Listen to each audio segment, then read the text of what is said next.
नमस्कार प्रिय दर्शकों, आप सभी का स्वागत हमारे YouTube चैनल सितारे आपके नाम। प्रिय दर्शकों, आज चर्चा करेंगे जन्म कुंडली में मंगल दोष के उपाय एवं संपूर्ण विधि क्या है। प्रिय दर्शकों, मंगल दोष कुंडली में एक ऐसा दोष बनता है, अगर यह दोष बन जाए तो एक जातक दूसरे जातक से प्रेम करते हुए भी विवाह नहीं कर पाते। चाहे वो पारिवारिक समस्या आ जाए या प्रेम करते समय ही, प्रेम के दौरान ही प्रेमी और प्रेमिका के बीच ही अचानक विवाद उत्पन्न हो जाए कि आप मांगलिक हैं इसलिए हम विवाह नहीं कर सकते। एक ऐसा दोष जब सालों से जुड़े हुए प्रेमी को एक क्षण में अलग कर देता है।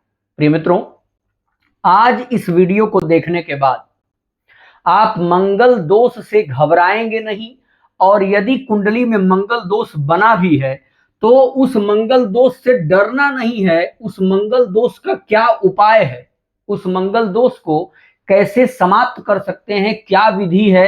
मंगल दोष एक व्यक्ति के कुंडली में है, सामने वाले पार्टनर के कुंडली में नहीं है, या दोनों मांगलिक नहीं है, फिर भी विवाह कैसे हो सकता है, शास्त्रीय विधि क्या है, आज संपूर्ण जानकारी हम आपको देने वाले हैं। प्रिय मित्रों, उसके पहले रिक्वेस्ट करेंगे कि आप चैनल को सब्सक्राइब जरूर कर लीजिएगा, क्योंकि हमारा कार्यक्रम प्रतिदिन फ्री कार्यक्रम भी चलता है और चैनल को सब्सक्राइब करके आप इस प्रकार की जरूरी वीडियोस देखते रहेंगे। प्रिय मित्रों, सबसे पहले बात कर लेते हैं कि कुंडली में मंगल दोष बनता कैसे है। प्रिय मित्रों, जैसा चार्ट हमने यहाँ सामने लिया है, ऐसा ही चार्ट आपके जन्म कुंडली का भी बनेगा।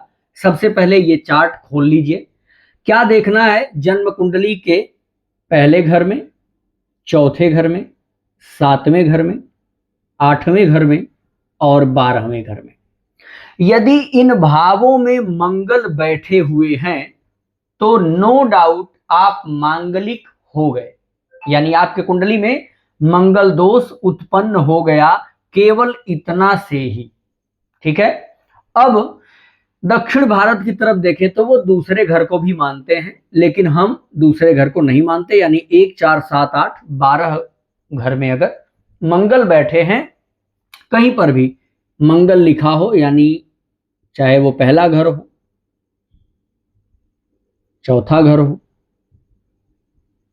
सातवां घर हो, आठवां घर हो या 12वां घर, कहीं भी अगर मंगल लिखा है इन घरों में से, तो आप मांगलिक हो गए। अब मांगलिक हो गए, देखिए कुछ और भी शर्तें हैं कि इन घरों में होने के बाद भी आप मांगलिक नहीं होंगे, वो अलग टॉपिक हो गया और वो सूक्ष्मता का विषय है। लेकिन इन घरों में जो नॉर्मल प्रेडिक्शन कहता है कि अगर मंगल आए तो आप मांगलिक हो गए, और यही स्थिति देख करके अच्छे अच्छे एस्ट्रोलॉजर आपको मना कर देते हैं। जब ये सिचुएशन आपके सामने आए तो आपको क्या करना चाहिए। प्रिय मित्रों, अगर आपकी कुंडली में मंगल दोष है और आप फिर भी विवाह करना चाहते हैं, तो हमारे सनातन धर्म में शास्त्रीय परंपरा की बात करें तो कुंभ विवाह, घट विवाह का एक उपाय निर्धारित किया गया।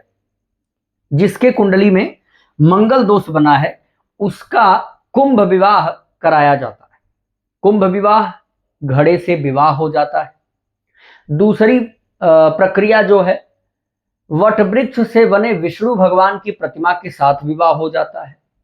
तीसरी प्रक्रिया जो दक्षिण भारत की तरफ है, केला के वृक्ष से विवाह करा करके केला को जल में प्रवाहित करा देते हैं। ये प्रक्रिया हो गई विवाह करने की। यदि कोई पार्टनर विवाह करना चाहता है, सामने वाला पार्टनर मांगलिक नहीं है, तो मन में तमाम प्रकार के सवाल खड़े हो जाते हैं। उन सवालों का जवाब देना है अगर, तो घट विवाह करके आप विवाह कर सकते हैं।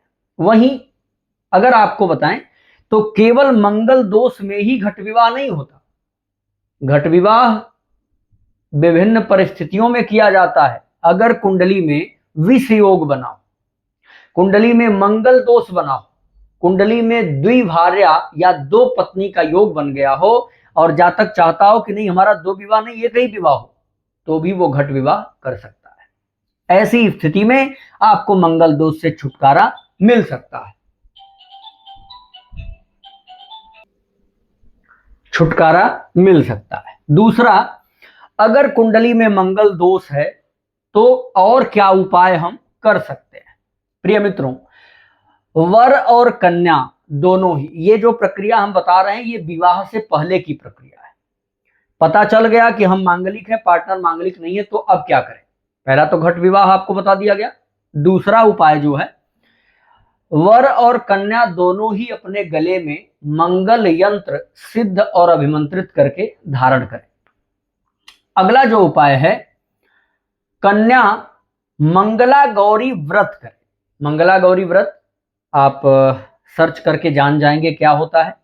तो मंगला गौरी व्रत कर सकती है कन्या, या वट सावित्री का व्रत करना चाहिए। मंगला गौरी व्रत या वट सावित्री व्रत करके नॉन मांगलिक से भी विवाह किया जा सकता है। अगला उपाय जो है, 10,000 मंगल ग्रह का मंत्र जाप करना चाहिए। हवनात्मक शांति करवा लेने से भी मंगल दोष समाप्त हो जाता है। अगला जो उपाय है, पार्वती मंगला स्तोत्र का पाठ नित्य करना चाहिए अगर आप नॉन मांगलिक से विवाह करना चाहते हैं। एक परिस्थिति ऐसी आती है कि पता ही नहीं होता है कि कौन मांगलिक है, शादी हो गई, अब क्या करें?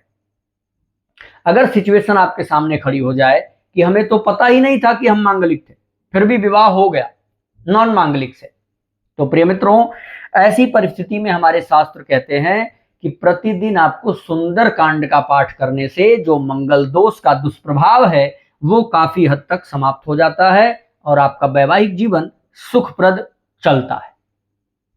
अगला, डबल या ट्रिपल मांगलिक दोष अगर कुंडली में बना हो, या कोई ज्योतिषी ये कहते हो कि भाई इतना खराब ये मंगल दोष है कि इसका कोई समाधान नहीं, तो ऐसी परिस्थिति में भी आपको हम समाधान दे रहे हैं। दुर्गा सप्तशती के अर्गला स्तोत्र का प्रतिदिन पाठ करने से भयंकर से भयंकर मंगल दोष समाप्त हो जाता है, इसमें किसी प्रकार का कोई संदेह नहीं है। प्रिय मित्रों, जानकारी अगर अच्छी लगी हो तो वीडियो को अधिक से अधिक शेयर करें, और आपके जीवन में अगर मांगलिक दोष से संबंधित कोई पीड़ा चल रही है तो आपको हमने जितना उपाय बताया इसमें से जो उपाय संभव हो आपके लिए उपाय करिए।